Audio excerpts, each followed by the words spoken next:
ओम श्री सूर्याय नमः। आज रविवार को आप सुनिए रविवार व्रत की कथा। प्राचीन काल में एक राजा था और एक रानी थी। उनके पास सिपाही, घोड़े, दासियां, दास, धन दौलत सब कुछ था, सिर्फ उनकी संतान नहीं थी। इसी कारण वे दोनों राजा रानी बहुत दुखी रहते थे। संतान प्राप्ति के लिए उन्होंने हर तरह के दान, धर्म, धार्मिक अनुष्ठान, जप, मंत्र, पूजा पाठ आदि सब किया, लेकिन इससे उनका कोई फायदा नहीं हुआ।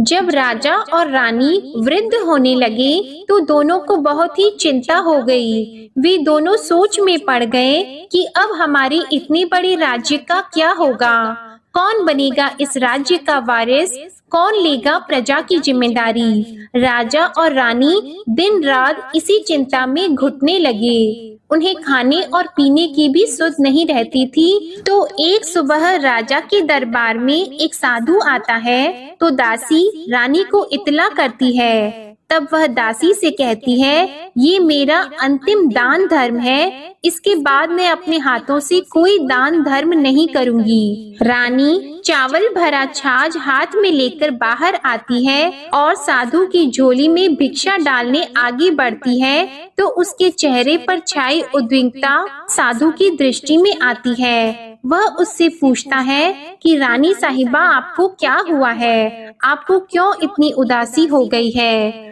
तब रानी साधु को सारी हकीकत बताती है और सिसकने लगती है। उस पर वह साधु कुछ पल गंभीर हो जाता है और कहता है कि चिंता मत करो रानी साहिबा, आपकी संतान की इच्छा पूरी हो जाएगी। आपकी कोख से एक पुत्र का जन्म होगा, मात्र वह 14 साल तक ही आप लोगों को मिलेगा। इसके आगे वह जीवित नहीं रह पाएगा।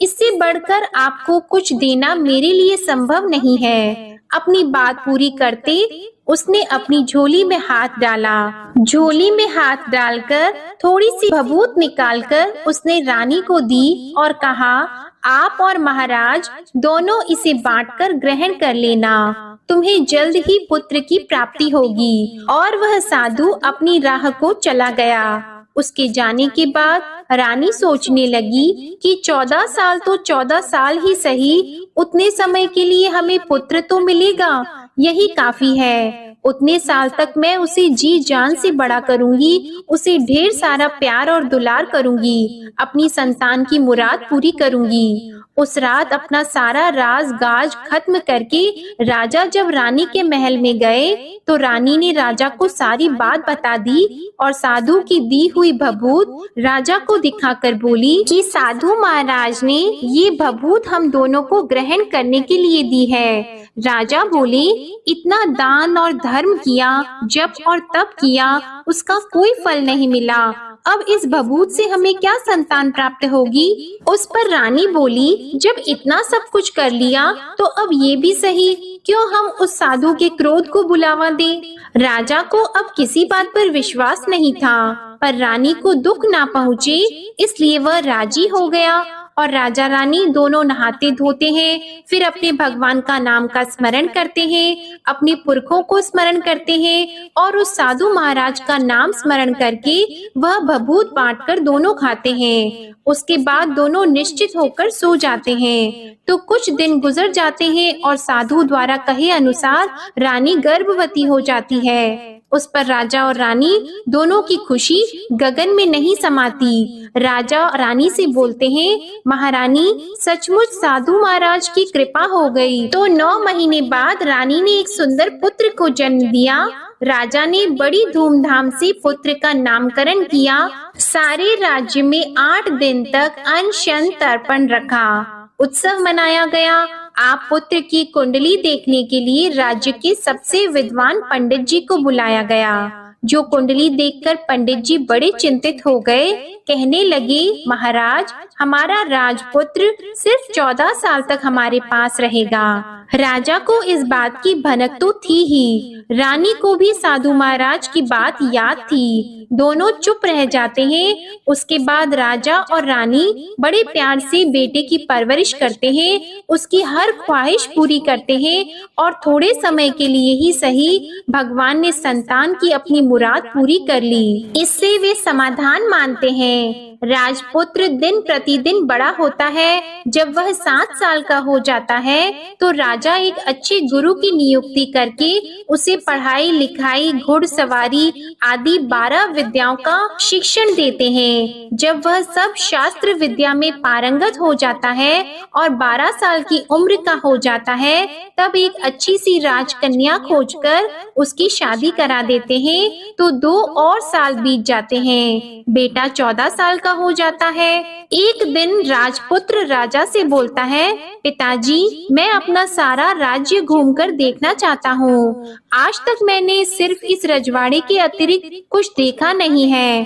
बेटे की बात सुनकर राजा चिंतित हो जाते हैं, क्योंकि पुत्र को 14वां साल शुरू हुआ ही था। अब कोई अनहोनी होने का वक्त नजदीक आ पहुंचा था, लेकिन राजा यह सब बातें पुत्र को बता नहीं सकता था। राजा अपने चेहरे पर खुशी लाकर बेटे से कहता है कि हाँ, जरूर जाओ बेटा, तुम्हें अपना सारा राज्य घूमकर देखना चाहिए। कहाँ क्या है ये सब जानना चाहिए। कल मेरे बाद तुम ही को तो राजा बनना है। मात्र एक बात का ध्यान रखें, तुम जहाँ जा रहे हो, क्या कर रहे हो, ये बात अपनी पत्नी को नहीं बताना। पुत्र कहता है, ठीक है पिताजी, आपने जो कहा है मैं वैसा ही करूँगा। राजपुत्र दिन भर अपनी पत्नी के साथ रहता है, खुशियाँ मनाता है और रात को 12 बजे वह उठकर बाहर चला जाता है। फिर सुबह होने से पहले वापस अपने महल में आकर सो जाता है। ऐसा बहुत दिनों तक चलता रहा और पुत्र का 14वां साल खत्म होने में कुछ ही दिन बाकी रहे थे। इतने में उसकी पत्नी यानी छोटी रानी रात में जाग जाती है। वह देखती है कि बिस्तर पर राजपुत्र नहीं है। वह महल में सब जगह देखती है तो राजपुत्र कहीं भी नजर नहीं आते।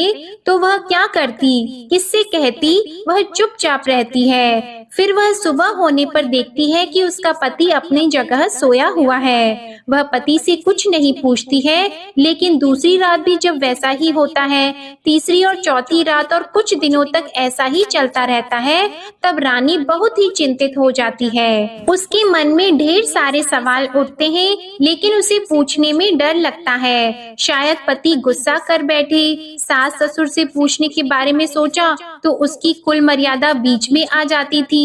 तो इस तरह वह मन ही मन घुटती रहती थी। इस हालत में उसे खाने पीने में दिलचस्पी नहीं होती थी। वह दुबली पतली हो जाती है।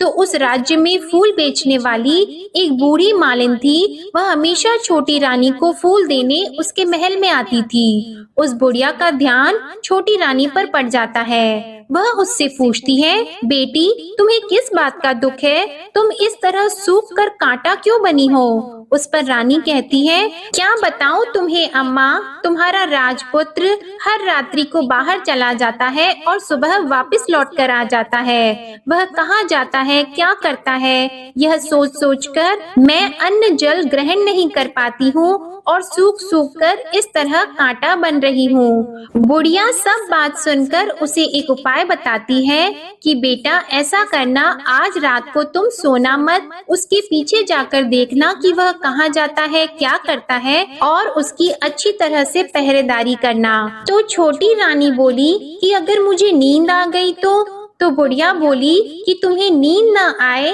इसलिए एक काम करना, अपने बाएं हाथ की उंगली में एक जख्म कर देना, उस पर थोड़ी सी मिर्ची छिड़कना, उससे तुम्हें बड़ी जलन होगी और उस पीड़ा से तुम्हें रात भर नींद नहीं आएगी। रानी बुढ़िया के कहे अनुसार वही करती है। उंगली की जलन से उसे बड़ी देर तक नींद नहीं आती, लेकिन बाद में वो सो जाती है। दूसरे दिन सुबह बुढ़िया फूल लेकर उसके महल में पहुंचती है और पूछती है, क्या हुआ बेटी, क्या तुम देख पाई कि पति कहाँ जाता है? रानी कहती है, नहीं अम्मा, पहले कुछ समय जलन के कारण मुझे नींद नहीं आई, पर कुछ देर के पश्चात मैं सो गई।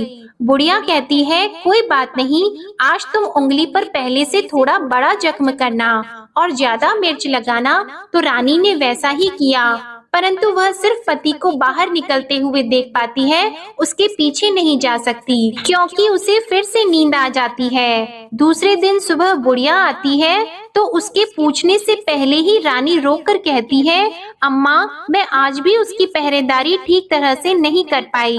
बुढ़िया कहती है, रोना नहीं बेटी, सब कुछ ठीक हो जाएगा। तुम आज रात जख्म और बड़ा करना और उस पर ज्यादा मिर्ची लगाना, और एक काम करना कि जब वह जाने के लिए निकलता है तब उसका रास्ता रोकना। बुढ़िया ने जैसा बताया रानी ने वैसा ही किया।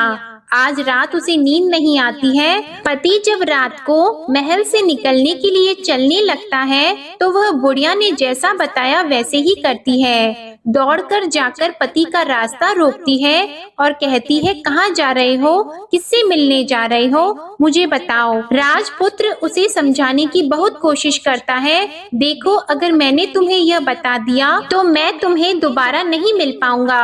रानी कहती है, कोई बात नहीं, ना मिल पाओ, लेकिन आप रात के समय कहाँ जाते हो यह मुझे बता दो। राजपुत्र निरुपाय हो जाता है। पत्नी की जिद के आगे उसकी एक नहीं चल पाती। ठीक उसी समय उसका 14वां साल खत्म हो रहा होता है, 15वां साल लगने वाला होता है। जो होता है वह हो जाने दो, यह सोचता है और कुछ चावल मंत्रों से सिद्ध करके पत्नी को देकर कहता है कि इन चावल के दानों को हाथ की मुट्ठी में पकड़ना।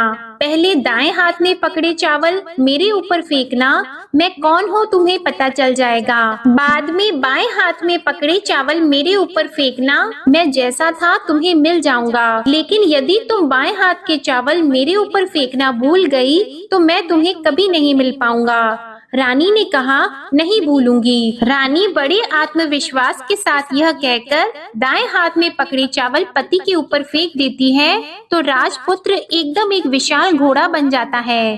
एकदम उम्दा सफेद गर्दन पर लंबी अयाल देखते देखते वह तेजी से दौड़ने लगता है। रानी उस घोड़े को एकदम भौचक्की होकर देखने लगती है और पति ने बाएं हाथ के चावल फेंकने की जो बात कही थी वह भूल जाती है। उसकी आंखों के सामने घोड़ा महल से बाहर निकलकर चला जाता है। घोड़ा जो महल से बाहर जाता है तो वापस नहीं आता। अब रानी को बड़ा पश्चाताप हुआ। वह स्वयं को कोसने लगती है, लेकिन अब उसका कोई फायदा नहीं होने वाला था। राजपुत्र अब वापस नहीं आने वाला था। सुबह होते ही महाराजा को सब बात पता चली। उन्हें बहुत दुख होता है। वे बिस्तर पकड़ते हैं और राह देखते हैं कि एक दिन उनका बेटा वापस आ जाए। इस तरह 1 महीना गुजरता है, 3 महीने गुजरते हैं, आखिर 6 महीने पूरे हो जाते हैं। राजपुत्र का कोई अता पता नहीं चलता।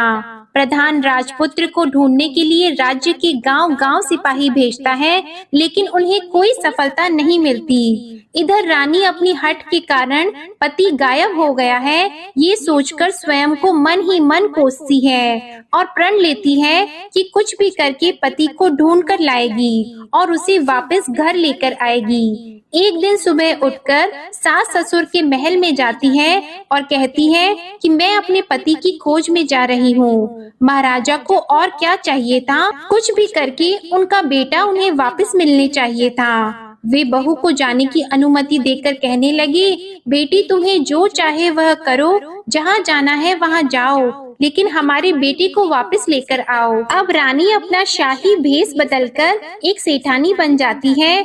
कुछ दासियों को, कुछ नौकरों को साथ ले लेती है, कुछ सामान साथ ले लेती है और राज्य की सीमा पर जाकर वहाँ एक भोजनालय खोल देती है। वहाँ आने वाले सब यात्रियों को खाना मुफ्त में देने लगती है। मात्र एक शर्त रखी कि खाने वाले को उसकी देखी हुई कोई अजीब चीज उसकी मालकिन को यानी राजकन्या को बतानी पड़ेगी, तो वहाँ आने वाला हर नागरिक अपनी तरफ से मैंने ये देखा, मैंने वह देखा कहकर वहाँ से मुफ्त खाना खाकर जाता था। परंतु रानी को जो बात चाहिए थी वह अब तक नहीं मिली थी। ऐसे ही कुछ दिन बीत गए तो रानी के महल में फूल लेकर जाने वाली बुढ़िया के एक बेटा और बहू थे। उनका एक छोटा बेटा था, यानी बुढ़िया का एक पोता था। तो बेटा और बहू सुबह काम के लिए निकलते थे तो पोते को संभालने की जिम्मेदारी बुढ़िया पर रहती थी। दिन भर पोते को संभालती थी। एक दिन बुढ़िया को पान खाने की आदत थी तो पान लगाने के लिए चूना चाहिए था। वह उसे तैयार करने के लिए सीपियां लेकर आई। इन सीपियों को भूनने के लिए गोबर के कंडे चाहिए थे। कंडे इकट्ठा करने के लिए वह बांस की टोकरी लेकर चरवाहे के मैदान में गई। वहाँ बहुत सारे कंडे थे। उन्हें जमा करते करते उसे घर आने में अंधेरा हो गया। इस ओर शाम होते ही काम से वापस आकर बेटा और बहू घर पहुँचे तो देखा कि बच्चा घर पर अकेला है और रो रहा है। वे दोनों गुस्से से लाल पीले हो गए। इतने में बुढ़िया घर आ पहुंची। बेटे ने पूछा, पोते को घर अकेला छोड़कर कहाँ गई थी? बुढ़िया बताने लगी कि मैं गोबर के कंडे इकट्ठा करने गई थी। इस पर बेटा बोला, दोबारा बच्चे को अकेला घर पर छोड़कर यदि कहीं गई तो मैं तुम्हें बहुत पीटूंगा। बुढ़िया कहने लगी, नहीं बेटा, फिर कभी ऐसा नहीं करूंगी। लेकिन दूसरे ही दिन बुढ़िया वह बात भूल गई और फिर चरवाहे के मैदान पर कंडे इकट्ठा करने चली गई। शाम को जब बेटा और बहू काम से वापस लौटे तो देखा कि बच्चा घर पर अकेला है और रो रहा है। अब उसके बेटे की सहन शक्ति खत्म होने लगी और बुढ़िया के वापस आने पर उसे घर से निकाल दिया। बुढ़िया रात भर घर के बाहर अंधेरे में बैठी रही और सुबह होते ही हाथ में टोकरी लेकर कंडे इकट्ठा करने के लिए निकल गई। उस दिन उस पर कंडे इकट्ठा करने का मानो पागलपन सवार हो गया था। कंडे इकट्ठा करते करते जब अंधेरा हो गया उसे मालूम ही नहीं चला। उसे जब ध्यान आया तो गांव का रास्ता भी ठीक तरह से दिखाई नहीं दे रहा था। वह अंधेरे में आंखें फाड़कर देखती देखती किसी तरह आगे निकल पड़ी तो एक कपिला गाय छन छन की आवाज करते गली की घंटी बजाते ठुमक कर उस मैदान पर आ गई। उसे देखकर बुढ़िया सोचने लगी कि इस गाय के पीछे पीछे जाऊंगी तो गांव तक पहुंच जाऊंगी। तब बुढ़िया उसके पीछे पीछे जाने लगी। वह गाय उस मैदान से लेकर एक एक करके 6 मैदान पार करती है। आखिर में वह 7वें मैदान तक पहुंचती है तो क्या होता है कि उस मैदान पर एक बड़ा सा पत्थर है। गाय जाकर उस पत्थर को अपना सींग मारती है। जब गाय ने सींग मारा तो वह पत्थर दूर हट गया और पाताल में नीचे जाने की सीढ़ियां दिखाई देने लगी। तब वह गाय उन सीढ़ियों से नीचे जाने लगी। बुढ़िया वह सब देख रही थी और झट से जाके गाय की पूंछ को पकड़ लिया। वह गाय के साथ नीचे पाताल में पहुंच गई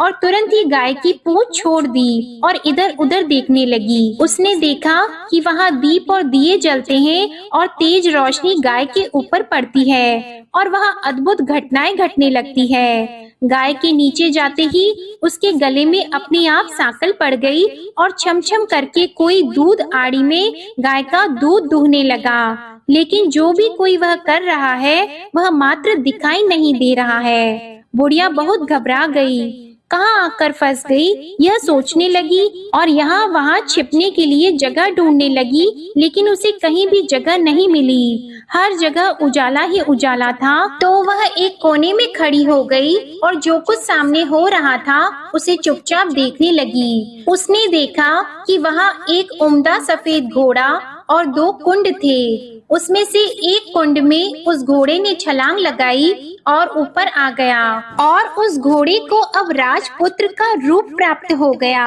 उसने दूसरे कुंड के पानी में स्नान किया, वहाँ रखे नए कपड़े पहने और नजदीक ही एक सुंदर पलंग था, उस पर आकर वह बैठ गया। उसके सामने अपने आप 5 पकवानों की थाली आ गई। दूध की एक प्याली भी आ गई, 5 सुपारी आ गई। उसके सामने एक दिया जलता रहा और राजपुत्र ने खाना खाया, पानी पिया, 5 सुपारी खाई और बिस्तर पर लेट जाने से पहले सूर्य देव का स्मरण करके सामने जलते हुए दिए से पूछा, हे दीपंकर, मेरे माता पिता क्या कर रहे हैं? दिया बताने लगा, बेटे के शोक में डूबे हैं। राज कौन संभाल रहा है? तो उसने बोला कि राज्य प्रधान संभालते हैं। उसने पूछा कि मेरी पत्नी क्या करती है? तो दिए ने बोला कि उसने चौराहे पर भोजनालय शुरू किया है और आते जाते लोगों से वह नई खबर के बारे में पूछती रहती है। दिए के यों कहते ही राजपुत्र कहने लगा कि ठीक है। उसके बाद वह सो गया। बुढ़िया कोने में खड़ी हुई सब देख रही थी। ऐसी अद्भुत घटना उसने जिंदगी में पहली बार देखी थी। उसे अंदर ही अंदर चुलबुलाहट होने लगी। वह अपनी भूख प्यास भूल गई और आगे क्या होता है कि उसे उत्सुकता से देखने लगती है। लेकिन उसके बाद और कुछ घटनाएं नहीं घटती। रात गुजर गई और सुबह हो गई। पलंग पर सोया हुआ राजपुत्र उठा और फिर से पहले वाले कुंड में छलांग लगाई। तो अब वह फिर से घोड़ा बनकर कुंड से बाहर आ गया। वह तेजी से उच्च पाताल नगरी से बाहर निकल गया, लेकिन वह कहाँ गया, बुढ़िया को कुछ पता नहीं चला। उसके बाद पिछली रात की तरह कोई उस गाय को छमछम करके दूध दोहने लगा। जैसे ही दूध दोहना खत्म हुआ, उसके गले की सांकल अपने आप खुल गई और वह गाय तेजी से ऊपर जाने लगी, सीढ़ियों की ओर भागने लगी। गाय को दौड़ता देखकर बुढ़िया सोचने लगी कि अब गाय के साथ यहाँ से ऊपर जाना ही समझदारी होगी, नहीं तो कोई मुसीबत आकर उसके ऊपर टपक जाएगी। झट से उसने गाय की पूंछ पकड़ ली और गाय के साथ ऊपर आ गई। गाय जब मैदान में पहुंची तो उस सुरंग का रास्ता अपने आप बंद हो गया और उसके मुंह पर एक बड़ा सा पत्थर पहले की तरह खड़ा हो गया। ऊपर आकर वह गाय जंगल की ओर निकल गई। इधर बुढ़िया एकदम बावली सी हो गई। उसने पाताल नगरी में जो कुछ देखा था वह जल्द से जल्द किसी को बताने के लिए उतावली हो गई। उसे एकदम याद आया कि नगर की सीमा पार कोई औरत भोजनालय चलाती है और नई बात बताने वालों को अच्छा खाना पीना मुफ्त में देती है। वह सोचने लगी कि क्यों न मैं ये बात उस औरत को जाकर बताऊं। यदि उसे ये बात पसंद आ गई तो बाकी जीवन खाने पीने के झंझट से मुक्ति मिल जाएगी। बुढ़िया ने मन में तय किया और तुरंत उस भोजनालय के द्वार पर टंगे नगाड़े के सामने खड़ी हो गई और जोर जोर से नगाड़ा बजाना शुरू कर दिया। नगाड़े का इस तरह शोर सुनकर मालकिन यानी छोटी रानी मन में प्रसन्न हो जाती है कि शायद कोई बड़ी बात लेकर यहाँ आया है। रानी सिपाहियों को आदेश देती है, जाइए और जो कोई आया है उसकी अच्छी तरह खातिरदारी कीजिए। आदेश पाते ही सिपाही नीचे दौड़ गए तो एक बुढ़िया नगाड़ा बजा रही थी। उन्होंने पूछा, क्यों नहीं बुढ़िया, क्या हुआ, क्यों नगाड़ा बजा रही हो? बुढ़िया बोली, कुछ नहीं बेटा, यहाँ खाना मिलता है ना, इसलिए आई हूँ। खाना चाहिए मिलेगा, लेकिन तुझे कोई नई बात बतानी पड़ेगी। हाँ बताऊंगी, एक बात मालूम है मुझे। इस पर सिपाही उसे अंदर लेकर गए। उनको मालकिन का आदेश था कि जो कोई बूढ़ा बुजुर्ग वहाँ आए उनके साथ अच्छी तरह पेश आना, उनका अच्छे से आदर सत्कार करना। तो सिपाही ने उस बुढ़िया का भरपूर आदर सत्कार किया। यह उसे बड़ी सिद्ध थाली भरकर व्यंजन परोसते हैं। बुढ़िया कुछ दिनों से भूखी थी, वह खाने पर टूट पड़ी। खाना खाने के बाद सिपाही ने उसे नई साड़ी पहनने को दी। उसके बाद उसे लेकर रानी के पास आए। बुढ़िया और रानी ने तुरंत एक दूसरे को पहचान लिया। तब रानी ने बुढ़िया से कहा कि अम्मा अब बताओ तुमने क्या नई बात देखी है? नई बात? मैंने कोई नई बात नहीं देखी है। बुढ़िया बोली, वह तो मेरे पास तुम्हें देने के लिए खाने के पैसे नहीं थे, इसलिए मैंने झूठ कहा और नगाड़ा बजाया।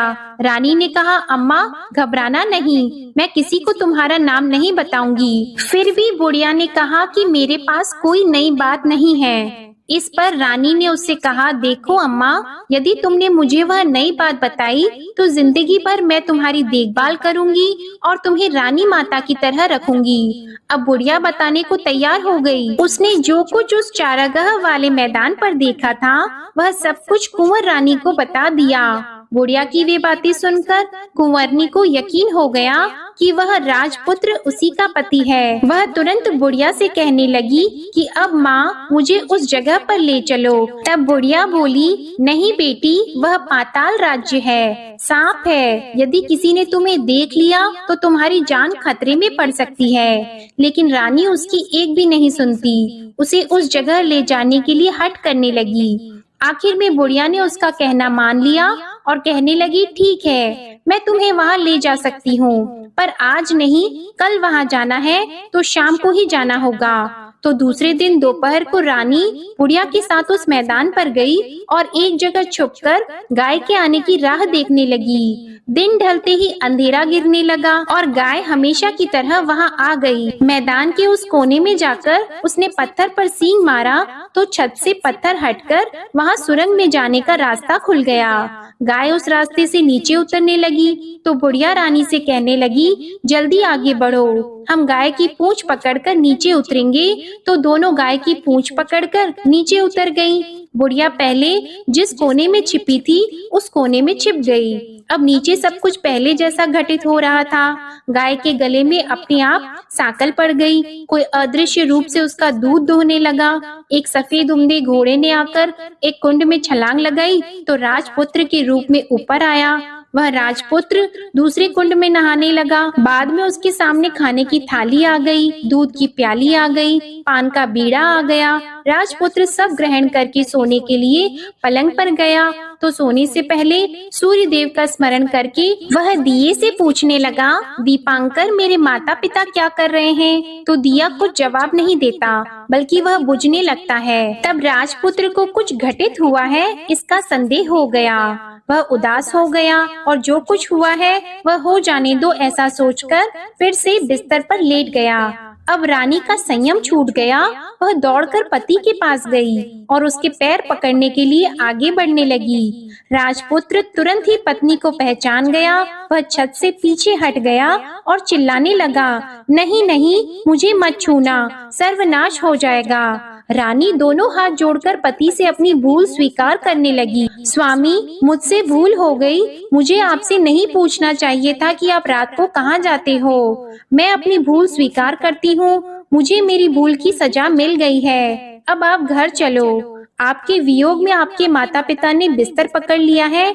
आपकी प्रजा भी बहुत दुखी है। उस पर राजपुत्र कहने लगा, वही तो एक बार तुम गलती कर बैठी हो, अब दोबारा मत करना, नहीं तो अब मैं तुम्हें जो दिख रहा हूँ वह अभी नहीं दिखूंगा। रानी अब विलाप करने लगी, जोर जोर से जमीन पर सिर पटकने लगी। राजपुत्र के मन में उसके प्रति दया उत्पन्न हो गई। वह उससे कहने लगा, यदि तुम मुझे पाना चाहती हो तो तुम्हें एक काम करना होगा। काम कठिन है लेकिन वह तुम्हें अकेले ही करना होगा। रानी ने कहा, कहो स्वामी, कितना भी कठिन काम हो मैं वह पूर्ण करूंगी। रानी कहने लगी। इस पर राजपुत्र ने उसे बताया, इस पाताल से ऊपर जाते ही तुम्हें एक घना जंगल नजर आएगा। ऐसे 6 जंगल पार करने के पश्चात तुम्हें एक 7वां जंगल मिलेगा। वह जंगल सबसे घना है। उस जंगल के बीचों बीच एक पीपल का पेड़ है। उसके आसपास की जगह पत्ते, फंदे, जटाएं आदि से ढक चुकी है। वहाँ बाघ, शेर, सांप और भालू बैठते हैं। तुम्हें उन सबको भगाकर वह जगह साफ करनी है। उसको गोबर से लिपाई करके पवित्र बनाना है, रंगोली से सजाना है।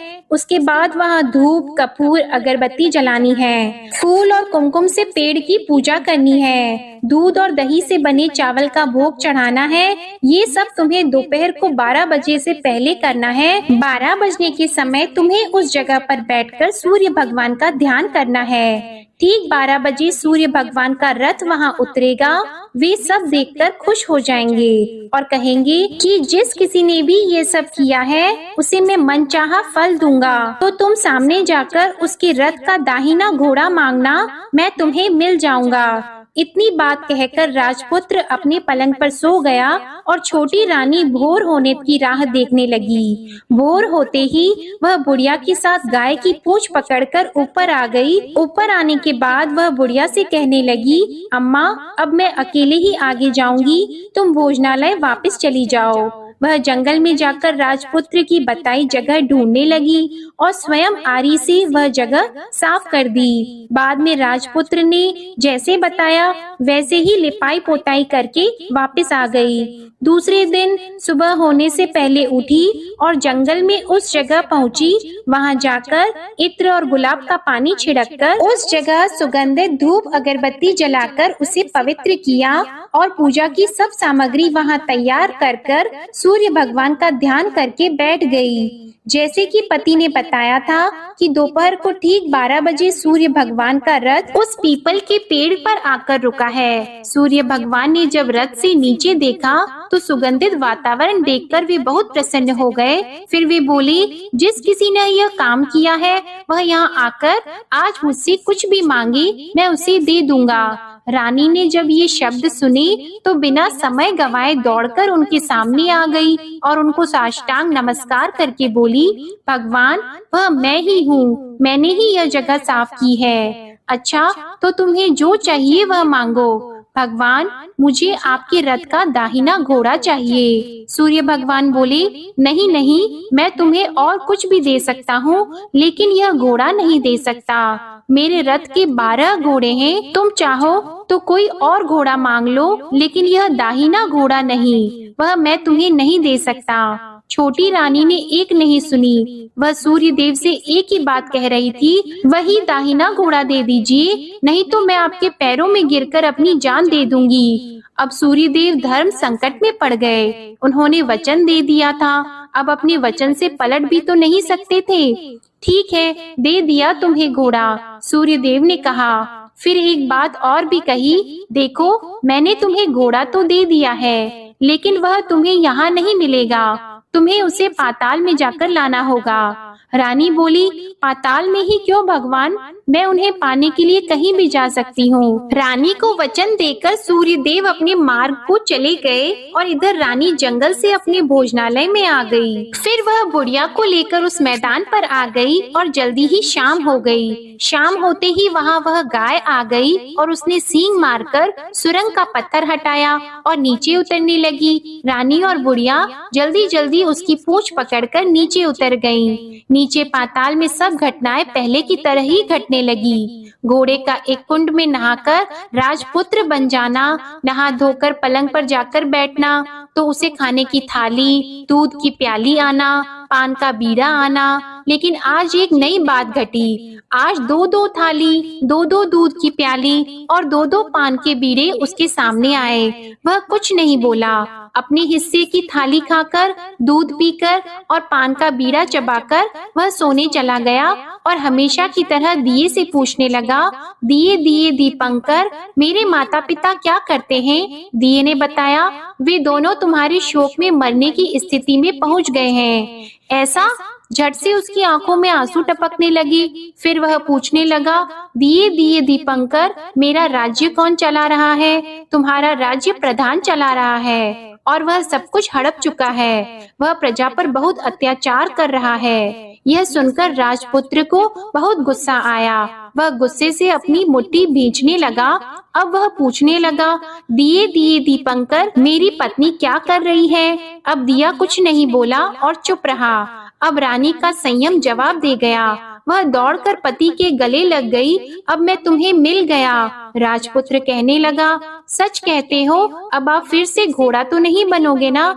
नहीं, दोबारा घोड़ा नहीं बनूंगा। तुमने जो इतने सारे कष्ट उठाए हैं मुझे पाने के लिए, इसलिए सूर्य देव ने मुझे सदा के लिए घोड़े के जन्म से मुक्त कर दिया है। राजपुत्र ने बड़े प्यार से कहा और उसे गले लगाया, उसके आंसू पोंछे और कुछ देर के पश्चात सुबह हो गई तो गाय की श्रृंखला टूटकर वह ऊपर भूलोक जाने लगी। रानी, राजपुत्र और बुढ़िया उसकी पूंछ पकड़कर ऊपर आ गए। ऊपर आने पर वे सीधे भोजनालय में पहुँचे। वहाँ का सब सामान लोगों में बांट दिया और उसको ताला लगाकर अपने राज्य में लौट आए। राजपुत्र वापस आता है और उसके तेवर देखकर प्रधान घबरा जाता है। राजपुत्र ने उसे बंदी बनाकर कैद खाने में डाल दिया और राज्य की बागडोर अपने हाथ में ले ली। उसके बाद वह अपने माता पिता को मिलने उनके महल में गया।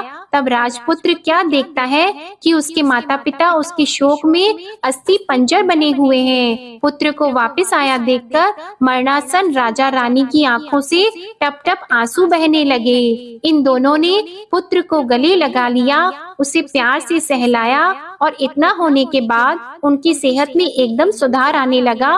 वे अब बिस्तर से उठकर बैठ गए हैं, पुत्र को आशीर्वाद देने लगे हैं। राजपुत्र के आने की खबर तुरंत ही राज्य में फैल गई। प्रजा खुशी से फूली नहीं समाई। प्रजाजन राजमहल के सामने इकट्ठा हो गए। राजपुत्र ने भी उन्हें दर्शन दिए और आज से उन्हें कोई दुख नहीं पहुंचाएगा, ऐसा वचन भी दिया। अब राजा अपने पुत्र का राज्याभिषेक करके उसे सिंहासन पर बिठाता है और बहू को महारानी का दर्जा देता है और स्वयं अपनी पत्नी के साथ ईश्वर स्मरण करते खुशी से दिन बिताता है। महाराजा बना राजपुत्र अच्छी तरह से राज्य चलाने लगा और अपनी पत्नी के साथ सुख शांति से जीवन बिताने लगा। उस बुढ़िया को रानी ने अपने ही पास रख लिया और उसकी अच्छी तरह से देखभाल करने लगी। बुढ़िया और उसके बुढ़ापे के दिन खुशी से गुजरने लगे। प्रेम से बोलिए सूर्य नारायण भगवान की जय। आपको आज की कथा पसंद आए तो वीडियो को लाइक करना मत भूलिएगा, शेयर कीजिएगा, कमेंट में भगवान श्री सूर्य नारायण की जय लिखिएगा और चैनल को भी सब्सक्राइब करिएगा। इसी के साथ आज आप हमारे चैनल पर गंगा दशहरा की व्रत कथा भी जरूर सुनिएगा। प्रेम से बोलिए भगवान श्री सूर्य नारायण की जय।